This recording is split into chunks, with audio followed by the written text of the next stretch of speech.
നോക്കട്ടെ.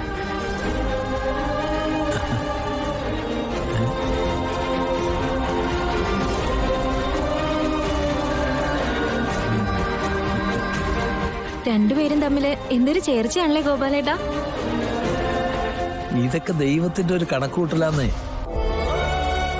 അല്ലെങ്കിൽ ഗാഥയുടെ ഫോട്ടോ വാങ്ങിക്കൊണ്ട് വരും വഴി കൃഷ്ണ ഇവിടെ വെച്ച് കാണേണ്ട കാര്യമുണ്ടോ?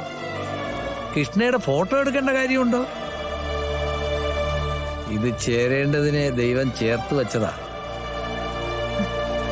ഹോ, ഇതൊന്ന് യാഥാർത്ഥ്യമായിരുന്നെങ്കിൽ തങ്കേച്ചി ആഗ്രഹിച്ച പോലെ ഇവര് തമ്മിൽ ഒന്നിച്ച് ജീവിക്കാൻ തുടങ്ങിയിരുന്നെങ്കിൽ. അതിങ്ങോട്ട് തന്നെ. ഇത് വെച്ചുള്ള കണക്കുകൂട്ടൽ ഒന്നും വേണ്ട. ഇത് നമ്മളെല്ലാരും കൂടി കളിക്കുന്ന ഒരു നാടകം. അതില് എനിക്കൊരു വേഷമുണ്ട്. നാടകത്തിന്റെ അവസാനം ചത്തു പോകുന്നൊരു വേഷം.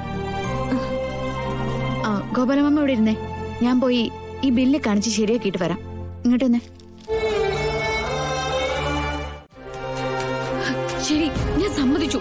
പക്ഷേ സ്വപ്നങ്ങളുടെ സൂചനകളാണെന്ന് മമ്മി എന്നോട് പറയാറില്ലേ? കൃഷ്ണ എങ്ങനെ നിനക്കൊരു ഭീഷണിയാവുന്നത്? അവള് ജീവിച്ചിരുന്നാലല്ലേ? ദുർമരണം കാത്തു നിൽക്കുന്നവൾ അവള്. ഗാഥ മാഡം, ആ കളരിക്കലെ ശാപവും പ്രവചനവും ഒക്കെ മാഡത്തിന് അറിയാവുന്നല്ലേ ഇപ്പോ? ചാകാനുള്ള ദിവസം തീരുമാനിക്കപ്പെട്ട ഒരുത്തിയാ കൃഷ്ണ. ജീവിതത്തിലല്ല, സ്വപ്നത്തിൽ പോലും അവള് നിന്നെ വേട്ടയാടാൻ പാടില്ല. സമാധാനമായിട്ട് കിടന്നുറങ്ങും. മമ്മി കൂടെ ഇരിക്കാം. വാ, കിടക്ക. വാ.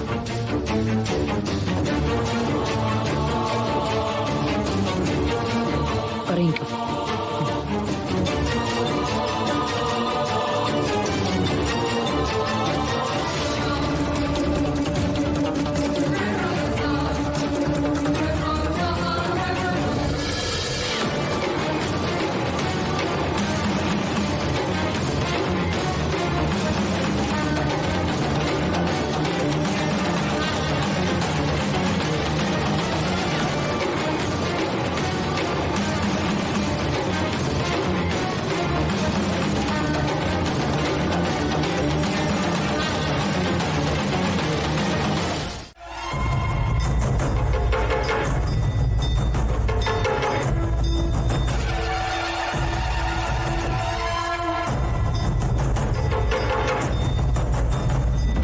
നാളെ വിവാഹം അല്ലേ? അതെ. വിവാഹ ചടങ്ങ് നടക്കുമ്പോ നാഗത്രയിൽ കളമ്പാട്ടും പൂജയും നടക്കണം. ഒരു നിമിഷത്തിന്റെ ഇടവേള പോലും ഇല്ലാതെയാണ് പൂജ നടക്കേണ്ടത്. വിവാഹം കഴിഞ്ഞ് വധൂവരന്മാർ ഗൃഹപ്രവേശം നടത്തുമ്പോൾ മുതൽ അവർ തമ്മിലുള്ള ആദ്യ രാത്രി കഴിയും വരെ പൂജാവിധികളിൽ മുടക്കമുണ്ടാവാൻ പാടില്ല. സമ്മതം.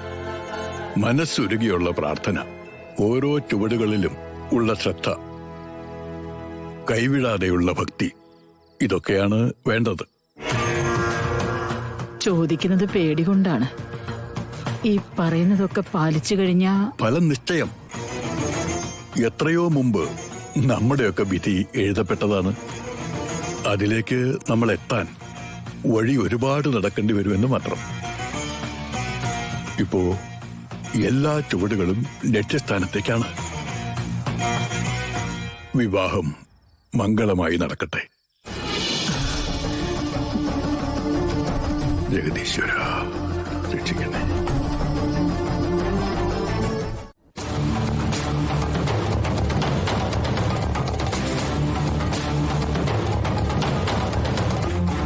തിരുമേനി, എന്റെ ആവശ്യം ഇതാണ്. നവീന്റെ വിവാഹ ദിവസം തന്നെ ഗാഥയുടെ മരണം സംഭവിക്കണം. തിരുമേനി പറഞ്ഞ കർമ്മങ്ങളും കാര്യങ്ങളും ഒക്കെ ഞാൻ ചെയ്തിട്ടുണ്ട്. കാര്യം മന്ത്രവാദമാണെങ്കിലും ഇതൊരു കൊടുക്കൽ വാങ്ങൽ ഇടപാടാണല്ലോ. തിരുമേനി എന്നോട് പറഞ്ഞ വാക്ക് പാലിക്കപ്പെട്ടില്ലെങ്കിൽ എനിക്ക് വേറെ മാർഗം നോക്കേണ്ടി വരും. എന്ത് മാർഗം? ഞാൻ പോലീസിൽ പരാതിപ്പെടും. അതിനുള്ള വകുപ്പുണ്ടല്ലോ. തിരുമേനി പത്രത്തിലും ടിവിയിലൊക്കെ കാണാറില്ലേ വ്യാജ മന്ത്രവാദികളെ കുറിച്ച്? എന്താ നിങ്ങൾ പറയുന്നത്? വ്യാജമന്ത്രവാദി എന്നോ? വാക്കുകൾ സൂക്ഷിച്ച് സംസാരിക്കണം. എനിക്ക് ഈ കാര്യത്തിലേ മേലും കീഴും നോക്കാനൊന്നുമില്ല. എന്റെ മോളുടെ ആഗ്രഹത്തിനപ്പുറം എനിക്ക് വേറൊന്നുമില്ല. തിരുമേനിക്ക് സഹായിക്കാൻ പറ്റുവാണെങ്കിൽ സഹായിക്കും.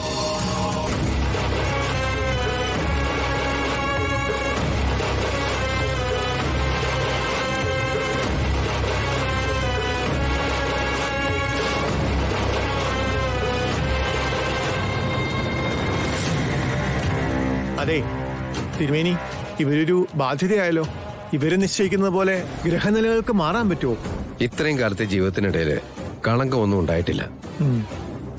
പോലീസിൽ പരാതി കൊടുത്താ ഈ കാലത്ത് അതൊരു അപകടമാണ്. പക്ഷേ എന്താ ചെയ്യാ? അല്ല, അങ്ങയുടെ ഗുരുനാഥന്റെ മുമ്പിൽ കാര്യം അവതരിപ്പിച്ചാലോ? കൊടിയ ക്രിയകളൊക്കെ അദ്ദേഹം ചെയ്യുന്നതല്ലേ? ആ ശരിയാ. ആ, ആഭിചാരത്തില് ശത്രുവിനെ മറികടക്കാൻ ആർക്കും ആവില്ല. അത് തന്നെയാണ് മാർഗം. ഓർമ്മപ്പെടുത്തിയത് നന്നായി.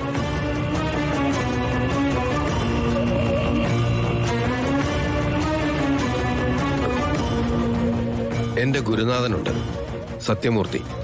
ഇപ്പൊ വയസ്സ് 91. പ്രായാധിക്യം കർമ്മത്തെ ബാധിച്ചിട്ടില്ല. എല്ലാം കൃത്യം. ഞാൻ അദ്ദേഹത്തെ വരുത്താം. ഈ കർമ്മം അദ്ദേഹം ചെയ്യും. ഫലം ഉറപ്പാണല്ലോ അല്ലേ? ദൈവത്തെക്കാൾ നാം നമ്മുടെ ഗുരുവിനെ വിശ്വസിക്കുന്നു, അദ്ദേഹത്തിന്റെ കഴിവിനെയും. നിങ്ങൾ മടങ്ങിക്കോളൂ. ഞാൻ പറഞ്ഞതൊക്കെ തിരുമേനിക്ക് ഓർമ്മയുണ്ടല്ലോ? ഉണ്ട്. നിർമ്മലയ്ക്ക് നിരാശ ഉണ്ടാവില്ല ഒരിക്കലും.